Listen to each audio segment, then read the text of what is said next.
Thank you, everybody. 6 years ago, I sat up here with Rachel Barris, and we had a wonderful discussion about the dangers of instant gratification.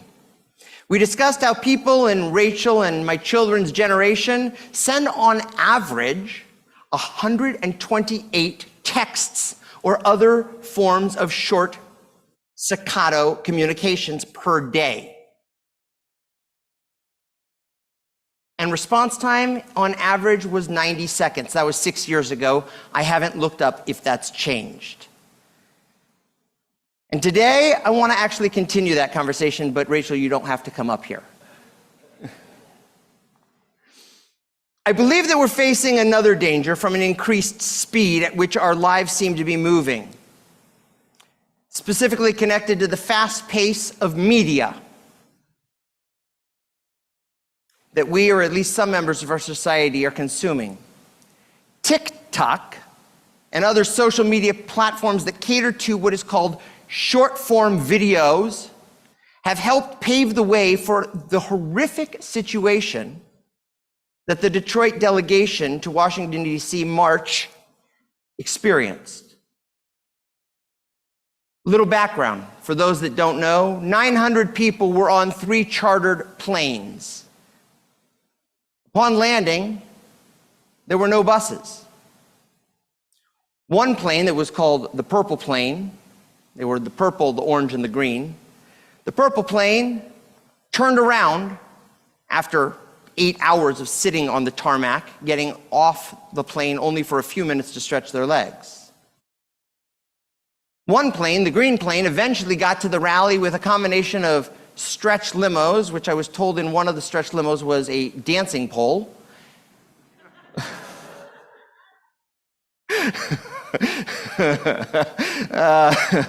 Another, which Ari and Shauna were on, was a party bus, and Ari was excited about the lights that kept going around.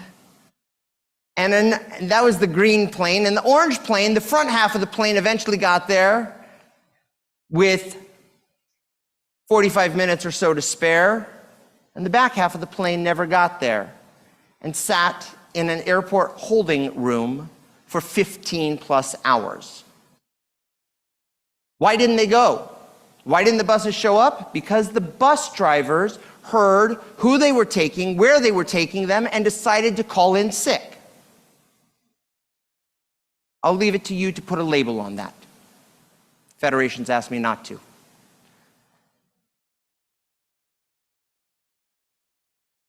Wait a second.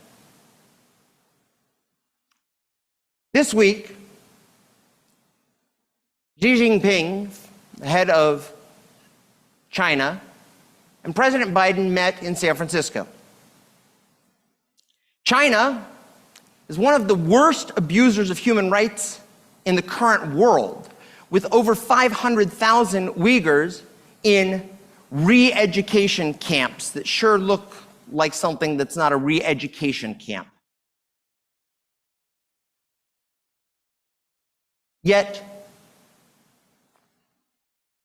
the protests that shut down the Bay Bridge, one of the main arteries of transportation, was to let Biden know that people weren't happy with his policy on Israel. Excuse me, what? I am dumbfounded. But why is this? Why is it that everything is focused on Israel? Why have people decided, who have no connection to Israel at all, that Israel is at fault? We have to turn to this week's Parsha to fully understand the dangers of short-form video. As I've said many times, on the surface level of the text, Esau is not an evil man. Rather, he serves his parents, he cares for them, and honors them extensively, and I feel empathy for him.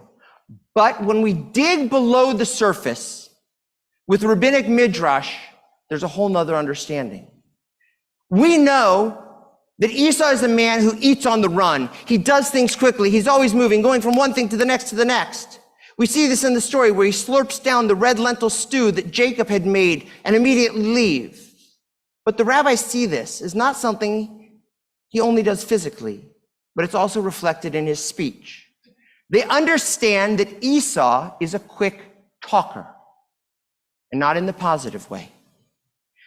The Torah describes the relationship between Isaac and Esau with the following words: Vaye'ehav Yitzchak et Esav ki tzayid befiv. Isaac loved Esau because he had a taste for wild game, and Esau was a hunter. Well, this is probably the meaning of the verse. The Midrash says, wait a second. There's something else going on here. Because the words literally mean, tzayid bepiv means the hunting was in his mouth. The trapping was in his mouth. Tzayid is to trap, and it was in his mouth. Whose mouth was it in? It was Esau's. So the Midrash, Rashi, ancient commentator from France, tells us there was hunting in Esau's mouth, meaning he used his words to entrap people. He used his words and his quick tongue to deceive people. When you talk fast and don't give somebody else a chance to talk and then turn around and go away, you leave the idea, you plant the idea, and it's one idea. It's short, it's sweet, and it's right in front of you. And you got him.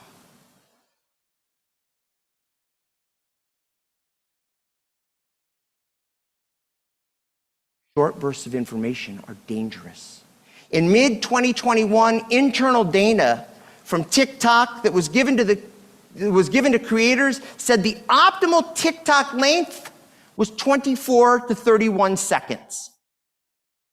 According to Wired magazine, one of the top tech magazines out there, TikTok users felt that videos longer than 1 minute were stressful because they provided too much information. That's right. We want short sound bites. We don't want complicated, nuanced ideas. But this creates a situation where entire segments of society are only getting 31-second sound bites. And due to platform algorithms, they only get one side of an issue over and over and over again in 31-second sound bites. Then all of a sudden, we find that entire fleets of bus drivers get convinced to abandon 900 Jews on the tarmac because they got trapped in staccato, twisted versions of reality. They bought into the age-old trope, Jews are to blame, Jews are the problem, Jews are the source of suffering and oppression, blame the Jews, blame the Jews, blame the Jews. Nobody in TikTok actually said blame the Jews. But they said Israel is oppressing oppressed people. Israel is forcing military. Israel is taking over Shifra Hospital. The Israeli military invaded a hospital. Don't mind that they brought in 30 units of infant ICU battery-powered units so that they could be powered on their own, including medical experts to help set them up. That part's not there because that takes longer than 30 seconds.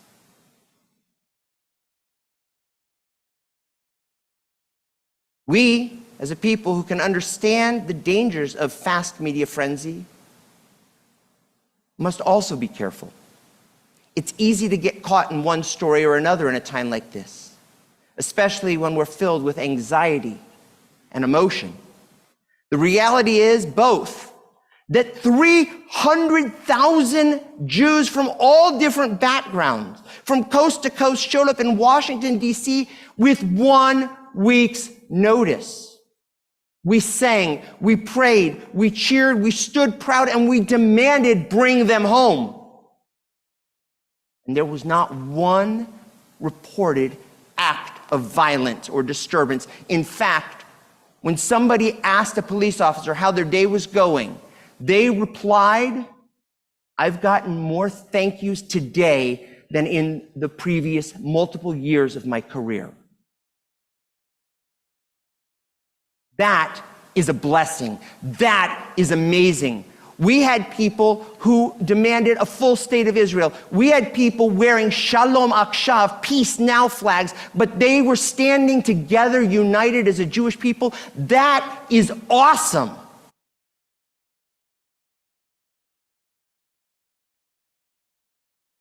At the same time, those of us from Detroit who traveled have never experienced something like this.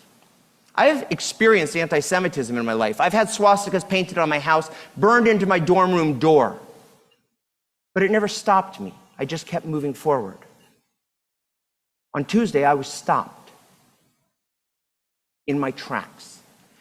We had Senator Peters, who's the chair of the Armed Forces Committee, not his staff, but him on the phone with the FAA, asking for us to be able to take off to this, to that. Nothing helped. I spoke to Noam, who doesn't want to be up here today, but is helping come up with other ideas. He said he felt empty.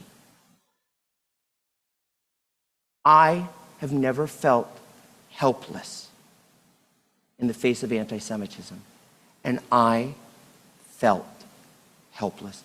I have never been scared, ever. And I've been at bus bombings, as I've spoken about from this bima. I've never been scared like that. And I wasn't scared for my physical self, but I was scared for my emotional self, my spiritual self.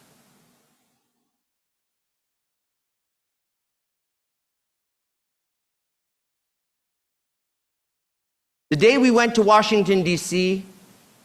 was Rosh Chodesh Kislev, the first day of the month of Kislev, the month that Hanukkah is celebrated.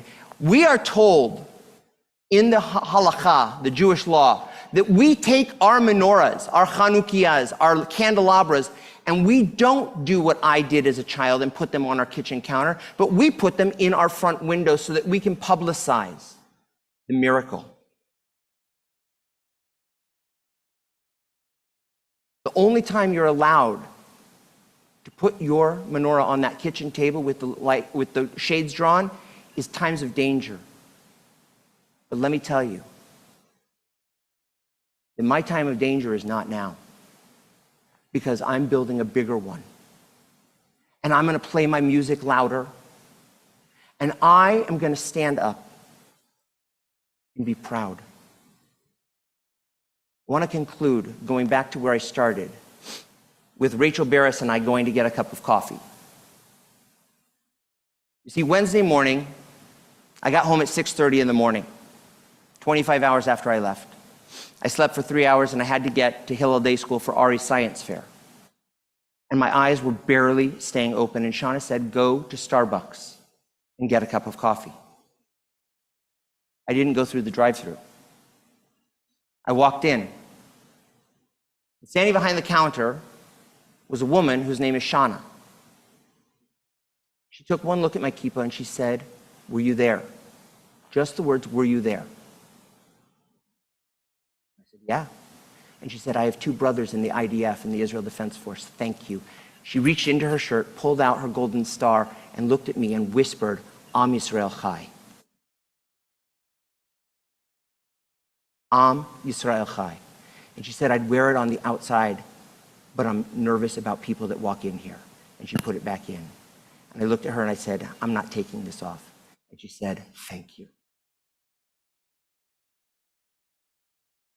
wasn't a drive-through. It wasn't quick.